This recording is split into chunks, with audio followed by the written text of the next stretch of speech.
Oh, polinya poli mata sama poli apa kemarinnya? Dalam ya? Oh, kemarin jantung. Oke. Itu aja? 2 macam aja?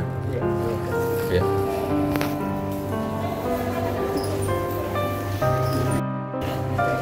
Iya, sama-sama Pak.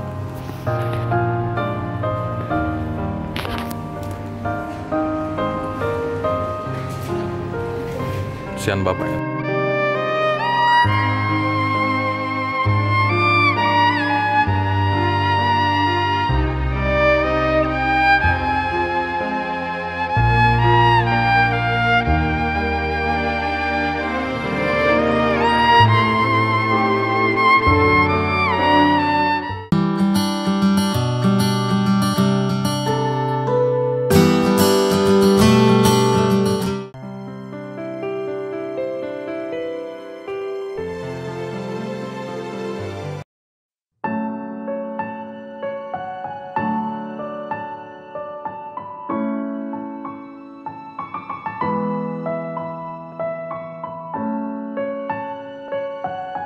Assalamualaikum teman, ketemu lagi dengan saya.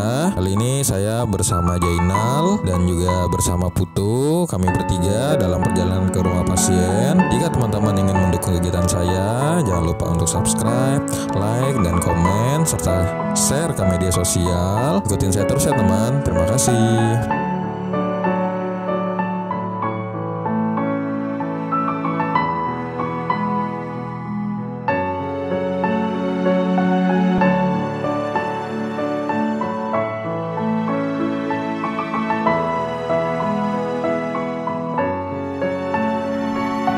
Sendiri Bu ya? Oh, anaknya? Mulai saya tinggal di sini tuh. Oh, Ibu tinggal di sini kapan? Oh gitu, Ibu tinggal di sini? Sudah lama. Dari tahun berapa? Sudah ada ya Pak itu 18-an tahun ya. Oh, 18 tahun ya? Memang dari anaknya kasihan ya? Iya. Oh, tinggal sendiri. Jadi kalau ada apa-apa gimana? Kalau saya dengar ya saya lari ke sana lari ke situ Oh, cari gitu. Cari bantuan ya? Iya, jualan sayur kan nggak bisa terus ya. Lari gitu. Oh, tapi kalau ada apa-apa tetangganya yang bantu ya? Ya tetangga duluan. Ya. Tetangga duluan yang bantu. Oh iya. Iya, ini saya kenalnya kan di rumah sakit kan? Iya. Iya. Kemarin kita habis kontrol. Oh, kontrol. Ayo Bu ya, kasih ya.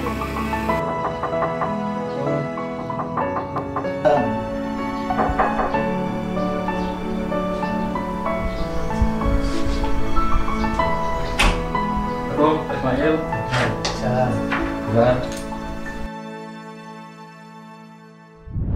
Assalamualaikum teman. Ketemu lagi dengan saya Herman di channel Apoteker. Sebelumnya yang belum sholat dulu. Jangan sampai video ini melalaikan kewajiban kita. Hari ini berada di rumah pasien lagi. Hari ini saya berkesempatan untuk berkunjung ke rumah Pak Ismail. Pak Ismail ini salah satu pasien rutin juga Pak ya. Berapa poli Pak di ini berobat kalau di rumah sakit? Poli mata, poli jantung. Poli mata, poli jantung dan paru. 3 poli ya teman ya. Bapak ini berobat tiap bulan Pak ya, kita ketemu ya. Terakhir kita ketemu itu bulan kemarin Pak ya.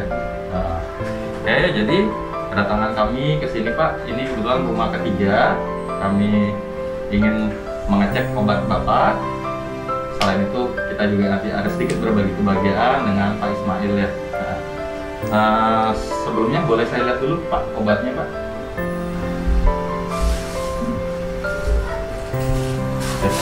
Oke teman, kembali lagi kita akan mengecek obatnya Pak Ismail ya Pak ya.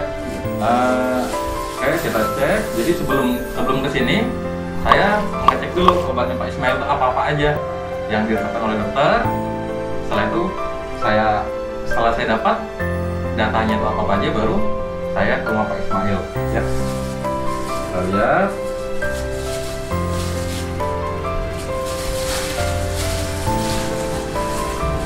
Ini obat jantungnya Pak ya. Obat jantung. Ini kan tulisannya 3x1 Pak. Kalau 3x1 itu seperti apa? Bagaimana cara minumnya? hari 3 dimakan. Oh, 1 hari 3 dimakan ya temannya. Jadi berarti pagi 1, Iya. siang 1, malam 1. Jadi udah bener Pak ya minum obatnya ya. Kalau di Poli Jantung udah berapa lama Pak? Tidak boleh sama 1 bulan juga. Oh gitu. Iya. Oke. Cuma salah tanggal aja. Oke, saya cek lagi. Masih gatal kan Pak? Gatal, alergi? Iya. Ya ini jika perlu aja Pak ya. Kalau yang lain nih rutin seperti ini. Ya ada amlodipin obat tekanan ya. Gitu. Oke. Saya juga Bapak kalau nggak salah minum obat gula juga ya? tidak ada dikasih dah. Karena gulanya sudah agak kurang. Oh gitu. Jadi teman Bapak ini biasanya itu minum obat gula. Tapi sudah berapa lama Pak dihentikan? Sudah ada 1 bulan lebih. Oh udah 1 bulan lebih Pak ya? Oh gitu. Masih ada nggak Pak di sini? Tidak ada. Oh habis sudah semua ya? Oh gitu. Jadi obat gulanya itu metformin ya? Ya, kan ini panjang begini. Oh gitu. Dikasih 1 bulan. Oh gitu. Sudah 3 papan ya? 1 kali 1 siang ya minumnya ya? Jadi sebelumnya Pak, saya cek dulu kan, oh ternyata Bapak itu memang ada minum obat gula namanya metformin ya. Ada minum obat gula namanya itu metformin, tapi udah memang dihentikan benar. Sudah 1 bulan dari dokter ini jantung ya. Dari dokter jantung sudah diamalkan lagi karena kadar gula yang Bapak ini bagus ya Pak ya. Jadi untuk berbicara untuk obat gula, mungkin teman-teman atau ibu atau bapak saya di rumah mungkin ada yang minum obat gula namanya metformin. Ini spotted tips. Jadi untuk minum obat metformin, saya kebetulan sudah memang sudah tidak ada Pak ya. Maksud saya kalau ada, siapa tahu bapaknya ini kan ada yang kelupaan minum obat. Jadi mau saya kasih lihat bentuknya itu seperti apa obat metformin itu. Kayak kita lihat saja karena tidak ada. Nanti mungkin saya tampilkan mungkin bentuknya itu seperti apa metformin. Nah pasti kalau obat gula metformin itu diminum harus habis makan ya Pak ya. Selama ini memang habis makan Pak ya minumnya ya. Nah habis makan. Kenapa habis makan? Tipsnya kenapa harus habis makan? Karena memang obat ini memiliki 3 mekanisme kerja. Yang pertama adalah obat ini menurunkan produksi dari si glukosa di hati.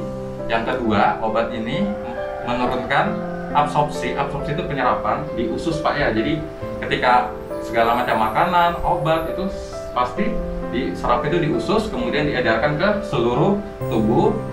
Terus yang ketiga adalah meningkatkan sensitivitas si insulin. Jadi insulin ini, jadi kalau mungkin teman-teman atau ibu atau bapak saya yang di rumah yang sudah pakai pen, sudah pakai sediaan pen itu sediaan insulin itu memang dia memang harus ada asupan dari luar Pak, dari asupan dari luar untuk bisa menurunkan si gula darah di aliran darah. Jadi kembali lagi, jadi ketika si glukosa ini kan Pak, kita makan glukosa kan sumbernya kan dari nasi ya Pak ya, dan yang lain itu kan dimetabolisme di dalam tubuh, kemudian diserap di usus. Nah di usus ini terus nanti dialirkan ke seluruh tubuh. Jadi kenapa si metformin ini harus habis makan? Karena gini, jadi yang saya jelaskan tadi tiga macam mekanisme obat ini di dalam tubuh ini.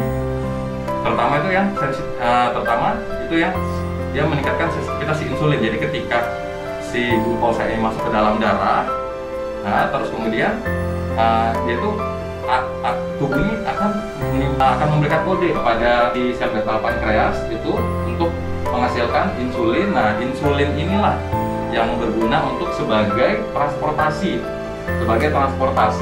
dari si ini glukosa tersebut supaya nggak tinggi dalam darah. Caranya seperti apa? Jadi si insulin ini Pak dia ketika jadi kan sebenarnya glukosa ini kan untuk ini ya, untuk menghasilkan energi. Kenapa kita tuh lemas setelah makan nasi itu kan sebenarnya, jadi nasi ini sebenarnya kan ini untuk menghasilkan energi ya Pak ya. Nah jadi si insulin ini ngebuka itu sebagai tanda kutip itu kunci.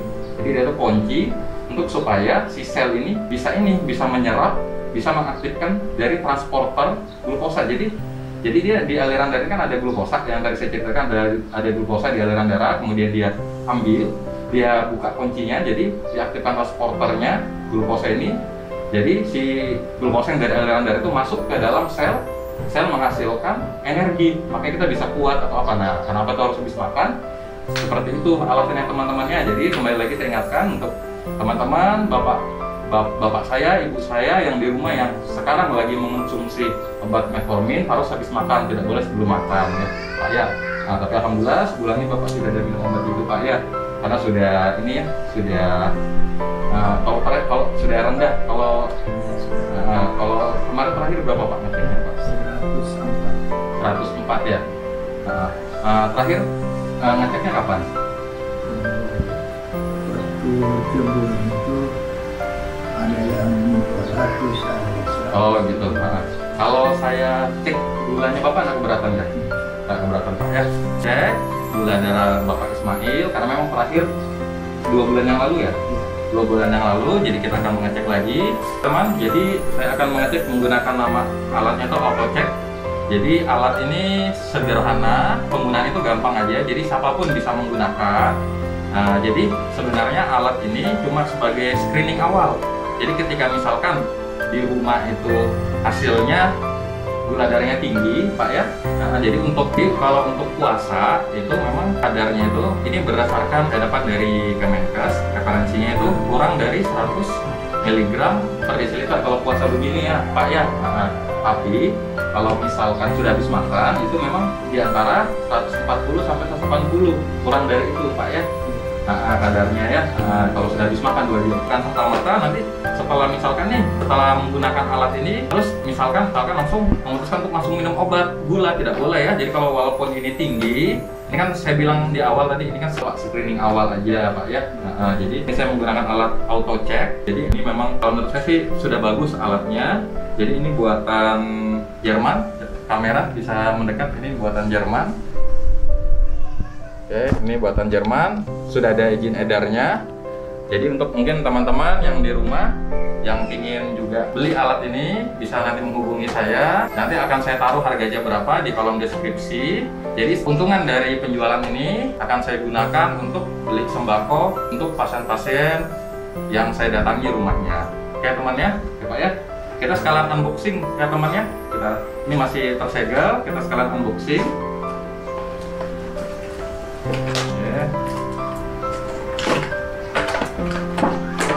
Alatnya, jadi dalam saat ini kotak ini ada tas, dia punya tas. Ini ada alatnya, alat utamanya. Ini ada pennya buat ngambil darah Pak. Ini ada lancetnya. Oke.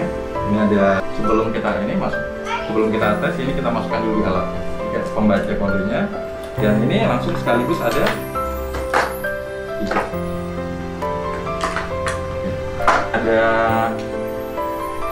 ini ada yang warna hijau ini samurat.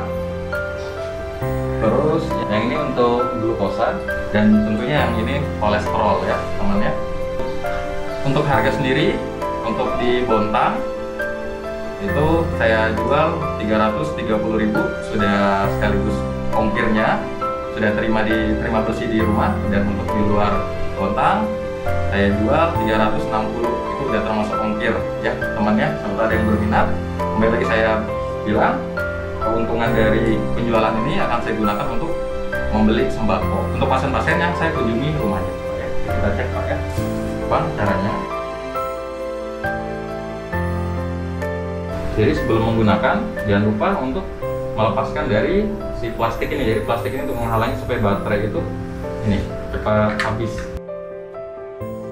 Jadi kalau untuk penggunaannya gampang aja. Tadi sudah dipasang baterainya. Setelah itu ini karena tadi Bapak dari riwayat gulanya tinggi, jadi pertama kali yang kita cek itu adalah gulanya Pak ya. Nah, jadi ini saya ambil sticknya dari tempatnya, kemudian gampang caranya tinggal dimasukkan aja. Ini ada tempatnya itu ada di bawah layar. Ini tinggal dimasukkan seperti ini.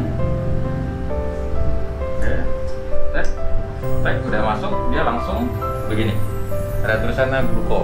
Nah itu udah siap. Oke. Kalau untuk ininya, setelah itu kita langsung ngambil Pak ya, kita langsung ngambil darahnya. Kalau untuk hasil dalam kotak ini, lancet sendiri gampang. Kita buka, setelah kita buka, kita ambil jarumnya, buka dulu. Kita buka, terus kita masukkan.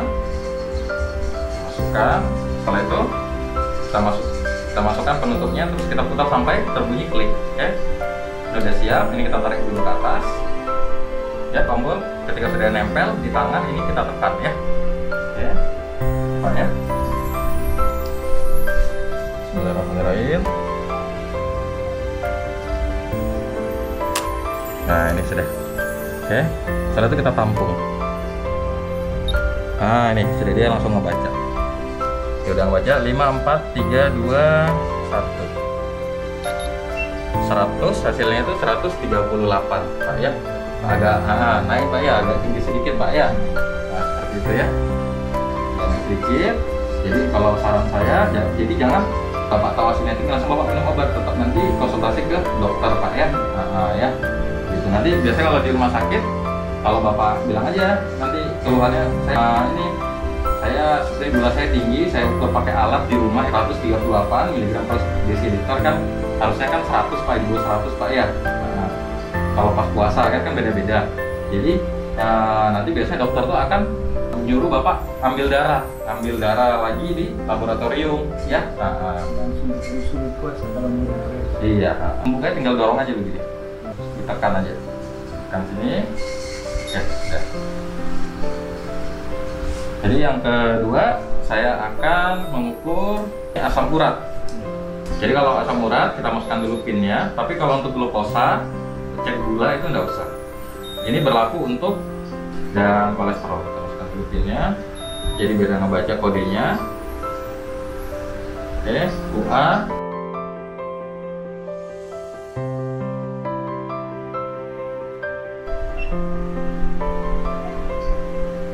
Oke. Masih 7 detik. 6, 5, 4, 3, 2, 1. Hasilnya 4,5. Jadi 4,5 ini rendah. Jadi untuk kadar normal sendiri Pak ya, asam urat itu berbeda-beda antara laki-laki dan perempuan. Kalau untuk laki-laki sendiri itu Pak 4 sampai 8. Jadi kalau hasil bapak kan 4,5 Pak ya, hasilnya normal Pak ya. Nah kalau untuk perempuan sendiri itu dia 2,5 sampai 7,5. Pak Ismail kita akan mengecek yang ketiga Pak ya. Ketiga itu kita akan ngecek kolesterol. Yang kolesterol itu yang berwarna kuning ya Pak ya. Oke, untuk kolesterol sendiri, untuk matikan kolesterol sendiri, jadi untuk darahnya itu lebih banyak dari darahnya yang diambil itu lebih banyak daripada gula dan asam urat ya. Contohnya kayak asam urat. Ini kita masukkan dulu pinnya ke dalam. Jadi untuk membaca kodenya. Oke. Oke, sama kode yang di bawah dengan yang di atas. Setelah itu kita masukkan sticknya. Oke, akan dulu seperti ini, akan muncul kodenya, itu berarti udah siap. Oke. 4, 3, 2, 1 dan hasilnya adalah 302. Tinggi Pak ya. Karena kalau kolesterol tuh bawah 200. Memang ada ini Pak, riwayat kolesterol tinggi ya? Oke, nanti saya catat Pak ya. Nah, oke. Memang terakhir berapa Pak kolesterolnya Pak? Nah, saya lupa saya.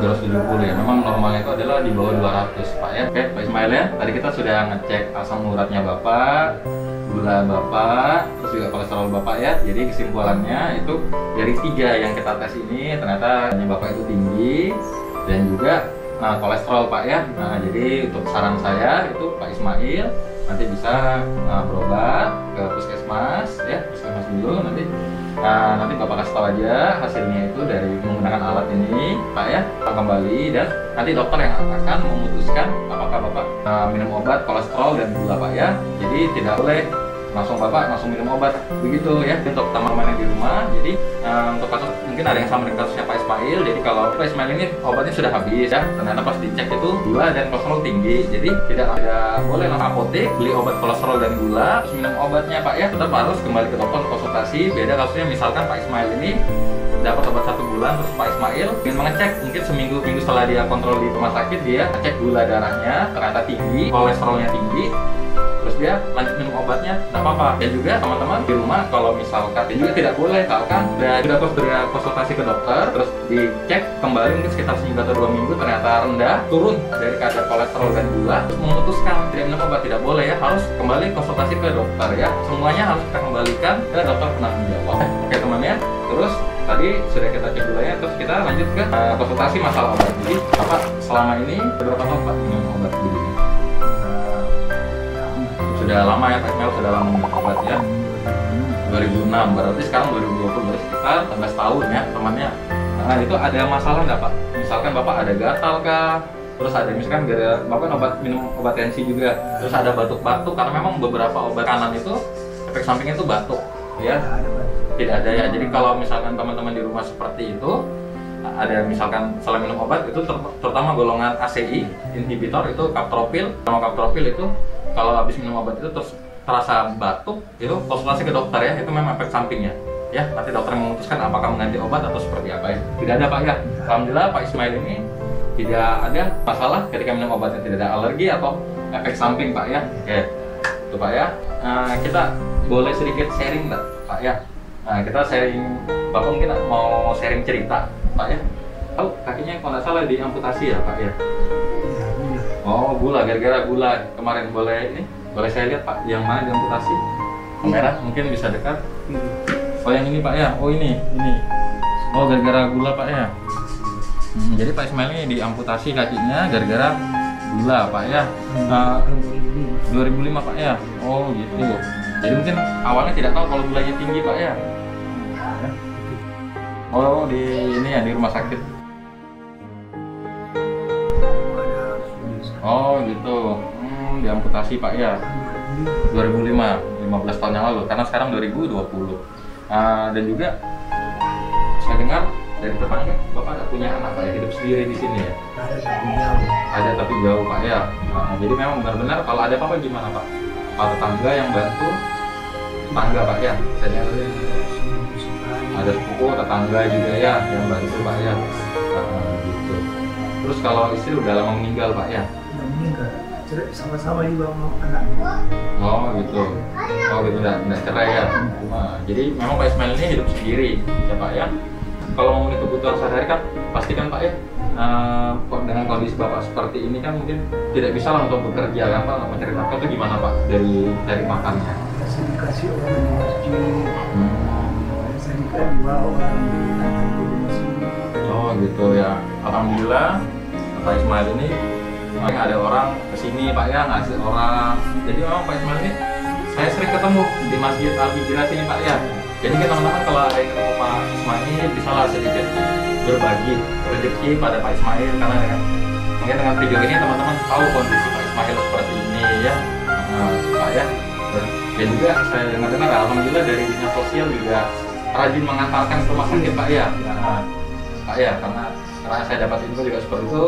Jadi Pak Ismail ini kalau ke rumah sakit itu diantarkan sama dinas sosial Pak ya, tinggal telepon nanti mereka datang ke sini Pak ya. Gitu. Jadi untuk mulai kebutuhan sehari-hari memang Pak Ismail ini hanya berharap dari bantuan orang Pak ya. Karena tidak mungkin dengan kondisi seperti ini Pak Ismail ya. Tetangga juga alhamdulillah baik di sini. Tapi mungkin teman-teman yang ingin berbagi tetap ini Pak ya, bisa nanti datang ke sini, nanti alamatnya. Jadi patokannya itu Masjid Al-Hijrah, ke arah Berbas, terus nanti muter ada apotek Pak ya, ada apotek Asipa ya. Asipa, nanti putar, nanti ada toko bangunan, masuk dalam situ. Nanti tanya aja rumah Pak Ismail itu di mana ya.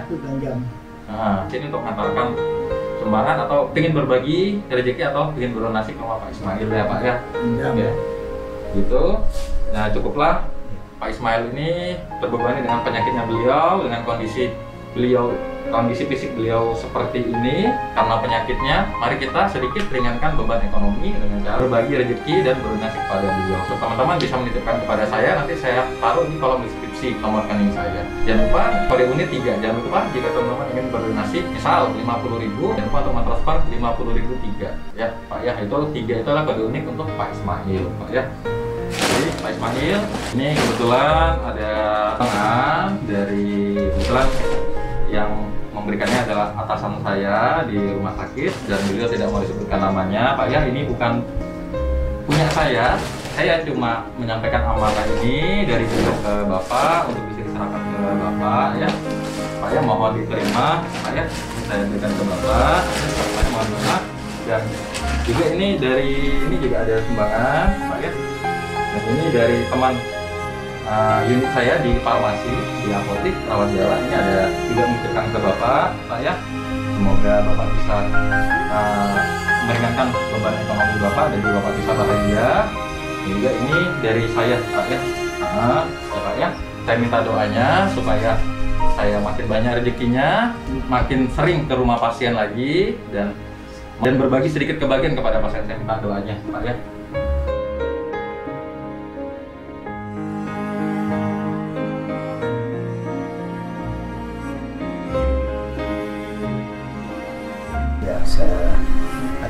Saya terima kasih banyak yang mengasih sumbangan ini, yang mengasih sembako ini. Mudah-mudahan sehat terus, mudah-mudahan ada terus rezeki.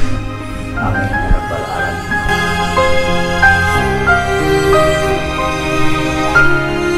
Oke teman, tibalah kita di penghujung tayangan ini dan pesan saya untuk teman-teman ini tetap rutin minum obatnya Pak ya, seperti saat ini ya Pak ya, dan juga tetap selalu kontrol ke puskesmas, ke rumah sakit ya Pak Ismail ya. Nah, dan juga untuk teman-teman yang mendukung kegiatan saya, jangan lupa untuk subscribe, like, dan share di media sosial. Saya pengurus Pak Ismail. Waalaikumsalam.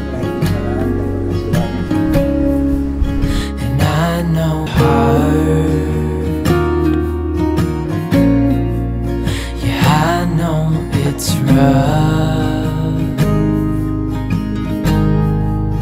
but we'll make it through, and I'll back you up. Ada asam urat sendiri Pak. Kalau normalnya itu seringkan untuk lupa Bro.